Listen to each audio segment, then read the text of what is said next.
نبقى مع الرئيس التونسي قيس سعيد وفبركة تفرق دمها بين دول شمال إفريقيا، حيث لاحظناها في حسابات تونسية وجزائرية ومغربية تقول: الرئيس التونسي قيس سعيد يمهل سفراء المغرب والإمارات والبحرين 48 ساعة لمغادرة الأراضي التونسية بعد أن رفض مرور الطائرة الرئاسية الصهيونية من الأجواء التونسية، واعتبارها هدفا مشروعا للقصف حال اختراقها للأجواء التونسية.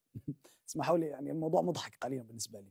في بيان للخارجية التونسية منذ قليل يواصل المنشور: تونس غير معنية بأي تطبيع مع الكيان الصهيوني، لن نتدخل في قرارات الدول واختياراتها، لن نكون شركاء في التطبيع ما دام الإسرائيليون غير ملتزمين بالقرارات الأممية وحقوق الفلسطينيين.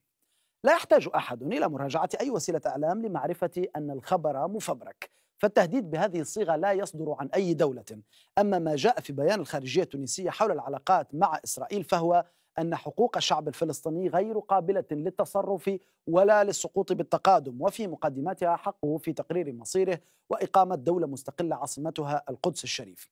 لا يوجد ذكر لاستهداف طائرات أو طرد سفراء أو أي من هذه العبارات الكبيرة التي لم ولن تصدر على حسب تقديري من قيس سعيد.